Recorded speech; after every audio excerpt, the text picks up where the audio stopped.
میرے نبی پاک علیہ السلام نے فرمایا اگر تو رب پہ بھروسہ کرے گا نا تو جس طرح پرندے صبح بھوکے نکلتے ہیں گھونسلوں سے، نہ انہیں پتا ہوتا ہے کس دفتر میں جا کے بیٹھنا ہے، نہ یہ خبر ہوتی ہے کہ مزدوری کہاں کرنی، نہ یہ انہیں پتا ہوتا ہے کہ میرا رزق کہاں ہے، وہ نکل آتے ہیں اللہ کے بھروسے پہ۔ نکلنا تیری ذمہ داری ہے، نکلنا، وہ نکل آتے ہیں اللہ کے بھروسے پہ۔ فرمایا جب نکل آتے ہیں شام کو واپس لوٹتے ہیں تو اللہ انہیں پیٹ بھر کے رزق عطا کرتا ہے۔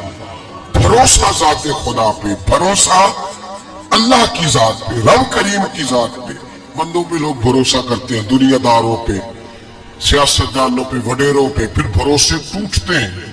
بھروسہ اللہ کی ذات پر، اور جب اللہ کی ذات پہ تیرا بھروسہ ہوتا ہے نا تو میرے بھائی ان تنہائیوں میں جن تنہائیوں میں کوئی کام نہیں آتا، ان مجبوریوں میں جن مجبوریوں میں لوگ دامن چھڑا کے نکل جاتے ہیں، جب تیرا بھروسہ اللہ کی ذات پہ ہوتا ہے تو ان بیماریوں میں جن میں میڈیکل رپورٹیں جواب دے جاتی، ڈاکٹر ہتھیار پھینک جاتے ہیں، ان تنہائیوں میں، پریشانیوں اور آزمائشوں میں جو ذات پھر آگے بڑھ کے تیرا دامن تھامتی ہے وہ ذات خدا بندی ہی ہوتی ہے۔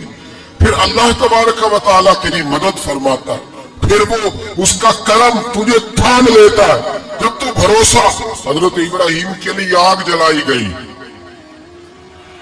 80-100 کسی نے کہا 80,000 فٹ اونچی آگ، دائیں بائیں آگ ہی آگ، اتنی بڑی آگ کہ سمیٹی نہ جائے، پرندہ گزرے تو گر جائے۔ حضرت ابراہیم کو آگ میں ڈالا جانے لگا، کوئی ساتھی نہیں، کوئی پیارا نہیں، کوئی دوست نہیں، کوئی بھائی نہیں، کوئی امتی نہیں، کچھ بھی نہیں، اکیلے منجنیق بنائی گئی، اس منجنیق میں رکھ کے پھینکا جائے گا۔ حضرت ابراہیم کو رکھا گیا، جب منجنیق میں رکھ دیا تو حضرت جبریل حاضر ہوئے، کہنے لگے ابراہیم کوئی ضرورت ہو تو میں حاضر ہوں، ایک پر ماروں گا آگ ساری ان کی طرف کر دوں گا۔ اب فرمانے لگے حاجت تو ہے پر تیرے ساتھ میری کوئی حاجت نہیں۔ وہ بارش کا فرشتہ آیا، کہنے لگا حضور حکم دے تو برسا دوں۔ ہوا کا فرشتہ کہتے میں اللہ کی طرف سے مامور ہوں، مجھے حکم ملے تو میں ہواؤں کے رخ پھیر دوں نمرود کی جانب، یہ ساری آگ ان پر گر جائے، بارشیں برسا کے سیلاب کر دوں۔ تو حضرت ابراہیم کہنے لگے مجھے کسی کی حاجت ہی نہیں، جین جان نہ کچھ وسع نہیں، میں ٹھیک ہو گیا جیسے وہ چاہتا ہے، میں تیار ہوں۔ حضرت جبریل امین عرض کرنے لگے حضور میں آیا ہوں، مجھے حکم دے۔ فرمایا کوئی ضرورت نہیں تیری، آپ جائیے۔ تو کہنے لگے پھر رب سے دعا ہی کر لیں۔ تو حضرت ابراہیم کی آنکھوں میں 2 آنسوؤں کے قطرے چمکے، فرمانے لگے رب کو نہیں پتا اس کا خلیل کس حال میں ہے، وہ نہیں جانتا، میرا مالک ہے، میرا رب ہے، میری پیشانی اس کے سجدے کی لذت سے آشنا ہے، میں صرف اس کی بارگاہ میں جھکتا ہوں۔ جب مالک وہ ہے، رازق وہ ہے، پیدا کرنے والا وہ ہے، دینے والا وہ ہے، سننے والا وہ ہے، تو پھر مجھے پڑھ کر سنانے کی حاجت نہیں۔ جبریل آپ جائیے، میرا بھروسہ اللہ کی ذات پہ ہے، میں جانوں اور میرا خدا جانے، بیچ میں کوئی نہیں آئے گا۔ حضرت سیدنا اور پھر اللہ تبارک و تعالیٰ کے نبی کا بھروسہ تھا تو پھر آزمایا گیا ان کا بھروسہ۔ یہ نہیں کہ آگ پھینکنے سے پہلے بجھ گئی، بلکہ تمام کتابیں اٹھائیے، آگ میں ایک دفعہ گرنا پڑا، آگ کے اندر جھونس دیے گئے، ڈال دیے گئے، جب آگ میں گرے ہیں پھر آواز آئی ہے یا نار کونی بردم و سلاما علی ابراہیم، اے آگ اب تو ابراہیم کے لیے سلامتی والی بھی ہو جا اور ٹھنڈی بھی ہو جا۔ تو رب تعالیٰ فرماتا ہے تو مجھ پر بھروسہ کر، میری ذات پر تیرا توکل ہونا چاہیے، من یتوکل علی اللہ فہو حسبہ، تو میری ذات پر بھروسہ کر، میں تیری دنیا بھی اچھی کر دوں گا، تیری آخرت بھی اچھی کر دوں گا۔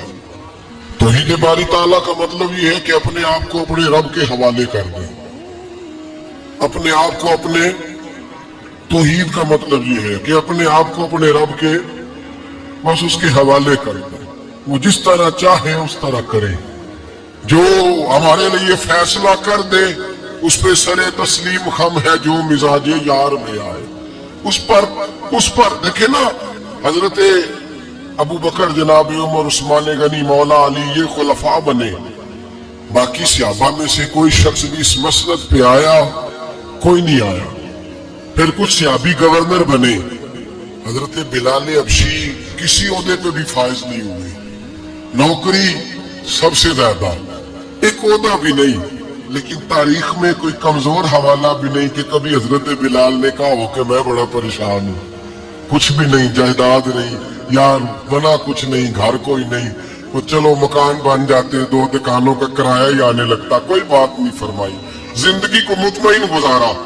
وہ حضرت بلال کہنے لگے جو میرا مقام ہے وہ تو کسی اور کا ہے ہی نہیں، وہ تو کسی اور کا ہے ہی نہیں۔ صحابی جہاں بھی تھے وہ کہتے تھے حوالے کر دیا اپنے آپ کو اپنے رب کے۔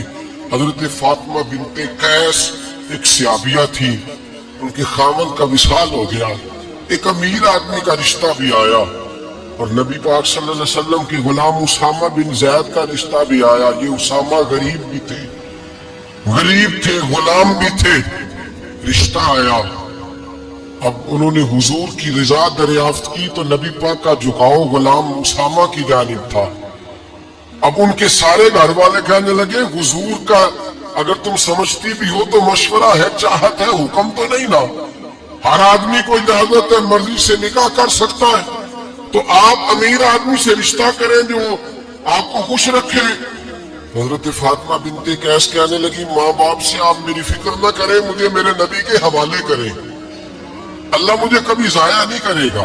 میرے بھائی اپنے آپ کو رب رسول کے حوالے کرو۔ ہم لوگوں نے اپنے آپ کو اپنی سوچ کے حوالے کیا، نفسیاتی مریض بن گئے ہم لوگ۔ پریشانی ہے کہ ختم نہیں ہوتی، دقت ہے کہ ختم نہیں ہوتی، مفت کی آوازاری ہے، ہر وقت لوگ ڈپریشن اور ٹینشن کا شکار ہے۔ بھائی اپنے آپ کو اپنے رب کے سپرد کرو۔ یہاں تو کوئی اگر رب کریم کو کہہ دو گے کہ یا اللہ تیرے ہے، اس طرح تو بہتر سمجھے ہمارے ساتھ سلوک کر، اس کی بارگاہ کی طرف جھک جاؤ، اس کی جانب توجہ کر جاؤ، اللہ تبارک و تعالیٰ کے ہو جاؤ۔ جائے اللہ تبارک و تعالیٰ کی بارگاہ میں لوگ اتنے چکر دفتروں کے لگاتے ہیں، اگر اتنے نفل پڑھیں تو اللہ تبارک و تعالیٰ جلدی آسانیاں فرما دے۔ لوگ جتنا دوستوں یاروں کی جو ہے وہ جا کر خوشامد کرتے ہیں اور اپنا کام نکلوانے کے لیے جتنی ان کے دروازوں پہ جا کر بیٹھتے ہیں، اس سے اگر چوتھا وقت بھی مسجد کو دیں، قرآن پاک کو دیں تو میرے بھائی بڑی جلدی اللہ آسانیاں کر دے۔ لیکن ہم دنیا داروں کا دروازہ کھٹکھٹاتے ہیں، اگر اللہ کا، اللہ والوں کا، اللہ کے رسول کا دروازہ کھٹکھٹائیں گے بڑی جلدی کھلے گا، بڑی جلدی کھلے گا۔ حضرت حسن بصری رحمت اللہ علیہ خطاب کر رہے تھے، حضرت حسن بصری واز فرما رہے تھے تو واز فرماتے کہنے لگے لوگوں اللہ کے دروازے پہ دستک دیتے رہا کرو، انشاءاللہ دروازہ کھل جائے گا۔ دستک دیتے رہو، اللہ کے دروازے پہ کھل جائے گا۔ دستک دیتے رہو، مالک کے دروازے پر کھٹکھٹاتے رہو۔ پردے کے پیچھے عورتیں بھی بیٹھی تھیں، حضرت رابعہ بصری بول پڑی، کہنے لگی حسن بصری کیا کہہ رہا ہے؟ اللہ کے دروازے پہ دستک دو کھل جائے گا؟ پہلے مجھے یہ بتا رب کا دروازہ بند بھی ہوتا ہے کبھی بند بھی ہوا ہے، کھلے گا تو وہ تو کسی وقت بند ہوتا ہو۔ حضرت حسن بصری کی چیخ نکلی، رو پڑے، کہنے لگے حسن بصری تجھ سے زیادہ تو یہ بی بی رب کریم کو جانتی ہے، یہ عورت تجھ سے بڑھ کر اللہ کی معرفت رکھتی ہے، تجھ سے زیادہ جانتی۔ بھائی دروازہ خدا بندی پہ جھکے۔